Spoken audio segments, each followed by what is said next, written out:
मोटी बड़ी बहू, घमंडी छोटी बहू और सास, पार्ट 6। नारप्पा ने अपने दिए हुए अनाज को जब वापस मांगा तो दोनों बहुओं ने क्या कहा था, इससे पहले की कहानी में हमने देखा। कविता अपने कमरे में बैठकर सोचने लगी, क्या चल रहा है? उन्होंने ये अनाज दिए ही क्यों थे और अब उन्हें वापस क्यों मांग रहे हैं? हे भगवान, उनके मन में क्या चल रहा है मेरी समझ में तो बिल्कुल भी नहीं आ रहा।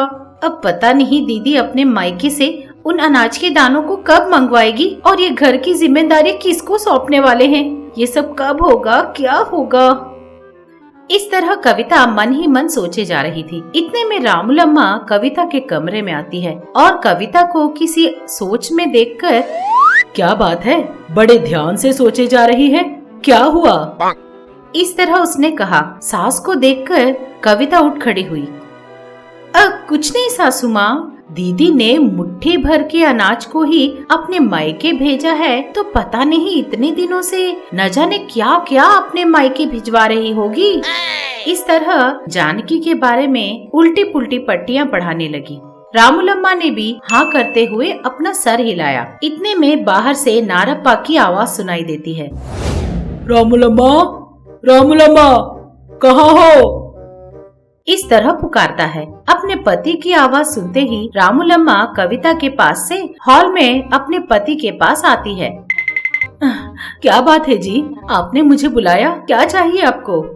तुम कब से पूछ रही थी ना कि घर की जिम्मेदारी किसको सौंपेंगे। आज उसके बारे में डिसाइड हो जाएगा। इस घर की जिम्मेदारियों को आज ही दोनों बहुओं में से किसी एक को सौंप देंगे। बहुओं को बुला लाओ।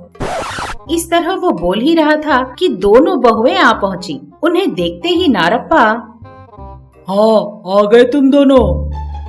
हाँ, वो आप जिम्मेदारियों के बारे में कुछ बोल रहे थे, क्या बात है बाबूजी?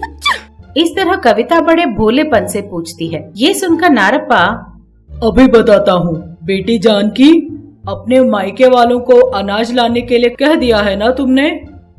हाँ बाबूजी, वो लोग सुबह सुबह ही बैलगाड़ियों में निकल चुके हैं, वो किसी भी पल यहाँ पहुँच जाएंगे, जानकी ने कहा। ये बात सुनते ही कविता दंग रह गई और बोली, क्या दीदी, मुट्ठी भर अनाज के लिए वो लोग बैलगाड़ियों में क्यों आ रहे हैं?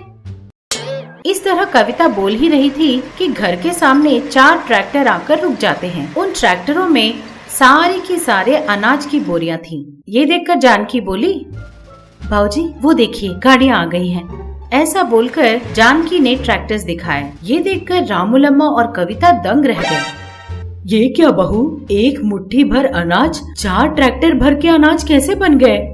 हाँ सासू माँ, जब बाबूजी ने दिए थे तो वो सिर्फ मुट्ठी भर थे, उन्हें मैंने अपने मायके भेज दिया। उन्हें ऐसे ही रखने से खराब हो जाएंगे ऐसा सोचकर मैंने उन्हें खेतों में डाल देने को कहा। पहली बार की उपज तो कम ही हुई सासू माँ, लेकिन बाकी दोनों सालों में चारों बार बहुत अच्छी फसल उगी है। ये सब वही फसल है।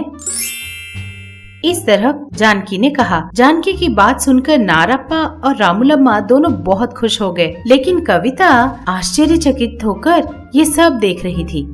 हाँ, ये एक और बेवकूफ है, जैसे दिए थे वैसे ही वापस कर देती तो इतना सारा मेहनत की जरूरत नहीं होती। इतनी मेहनत से फसल उगाने की क्या जरूरत?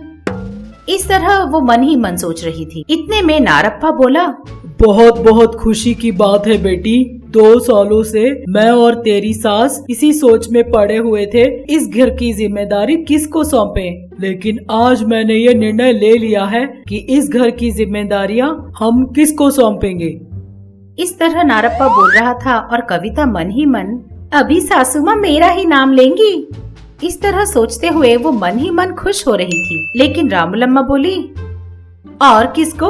अपनी बड़ी बहू को ही जिम्मेदारियां सौंप देते हैं, उसने कहा।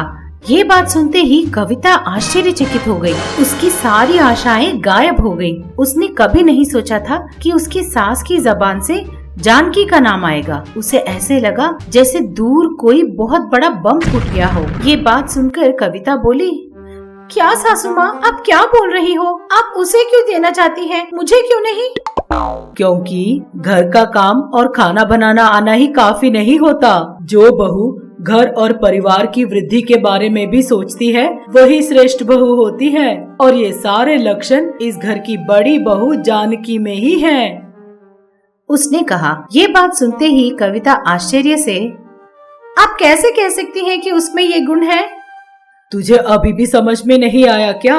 तुम्हारे बाबूजी ने वो अनाज तुमको देकर वापस लेने की बात क्यों कही थी? अब मेरी समझ में आया है। क्या समझ गई सासू माँ? तो सुन, घर की जिम्मेदारी पाने की लालच में जो काम तू नहीं कर सकती थी उन्हें करने का नाटक करने लगी। लेकिन दूसरी तरफ घर में क्या चल रहा है इससे अनजान रहकर भी जानकी ने अपना काम करना कभी नहीं छोड़ा। उसने कहा। ये बात सुन कविता, जिम्मेदारियों के बारे में पता कैसे चलेगा? अच्छा सुन, मैं भी अपने सास की बहू ही थी। काम ना करने के बहाने मैंने तुझसे ज्यादा ढूंढे थे।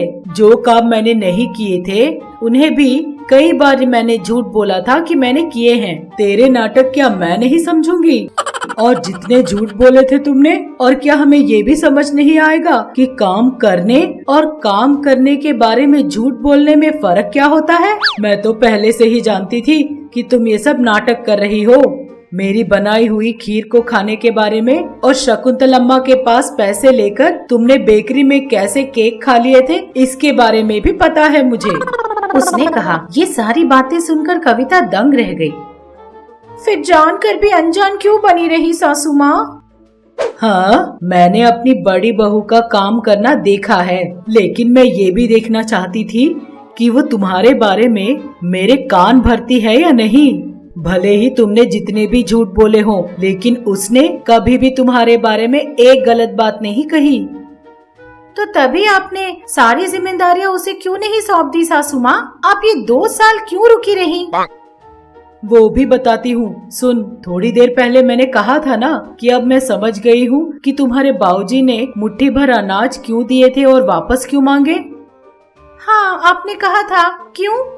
एक घर को अच्छी तरह चलाने के लिए सिर्फ खाना बनाना या घर के काम काज कर लेना काफी नहीं होता, बचत करना भी आना चाहिए। अगर कोई 10 रुपए देता है तो उसे खर्च करना नहीं, जरूरत पड़ने तक उन 10 रुपयों को किस तरह बचत करके रखना चाहिए ये भी आना चाहिए। और ये सब कुछ बड़ी बहू जानकी अच्छी तरह जानती है। इस तरह वो बोल रही थी कि नारप्पा बोले, बहुत बढ़िया कहा तुमने। देखो बेटी जानकी, आज से इस घर की पूरी जिम्मेदारी तुम्हारी हुई। अपनी सास से घर की चाबियां ले लो, इस घर और परिवार को अच्छी तरह संभालो। उसने कहा। ये सुनकर जानकी, चाबियों का क्या है बाबूजी, वो किसके पास भी रहे कोई फर्क नहीं पड़ता, उन्हें सासू माँ के पास ही रहने दीजिए। सारे काम और घर की सारी जिम्मेदारी मैं संभाल लूंगी, आप बस आराम से बैठकर विश्राम कीजिए। जानकी ने कहा। ये बात सुनकर शर्माते हुए कविता बोली, दीदी, इस घर की जिम्मेदारी और इन चाबियों को लेने के लिए मैंने न जाने क्या क्या नाटक किए हैं और सासू माँ को न जाने कितने सारे झूठ बोले हैं आपके बारे में। लेकिन दीदी, जब ये चाबियाँ और इस घर की जिम्मेदारी आपके पास आ रही थी, आपने बड़े आराम से बोल दिया कि उन्हें सासू माँ के पास ही रहने दें। बस इस बात से आपके बारे में पता चल जाता है, इस घर की जिम्मेदारी लेने की सही हकदार आप ही हो दीदी। मुझे माफ कर दो दीदी, मुझे माफ कर दीजिए सासू माँ। मैंने आपको बहुत धोखे दिए हैं और मैंने दीदी को भी बहुत धोखे दिए हैं। इस तरह कविता अपने किए पर पछता रही थी। तो रामूलम्मा, गलतियां तो सभी लोग करते हैं, लेकिन उन्हें जानकर उन्हें ठीक करने में ही समझदारी है। आज से अपनी दीदी की मदद करते हुए अपने बर्ताव में बदलाव लाओ, ठीक है ना? उसने कहा। कविता ने भी अपनी सास की बात मान ली। इस तरह जानकी ने अपनी सूझबूझ और अच्छाई से घर की जिम्मेदारियां पाली और कविता ने अपनी गलतियों का एहसास किया और खुद को बदल लिया। उस दिन से वो परिवार मिलजुल कर बड़े खुशी से रहने लगे। आप सबको प्रणाम। मैं आप सबकी मनपसंद सास हूँ। हाय, और मैं आप सबकी चहेती बहू हूँ। अब से आप लोगों का मन बहलाने के लिए और आप लोगों को खुश करने के लिए हम महा टीवी के साथ आप लोगों से मिलने आ रहे हैं। तो अब देर किस बात की, अभी हमारे चैनल को सब्सक्राइब कीजिए नोटिफिकेशन के लिए घंटी बजाना ना भूलिए। आपको सास पसंद है या बहू पसंद है? कमेंट्स में जरूर लिखिए। देखते रहिएगा महा टीवी।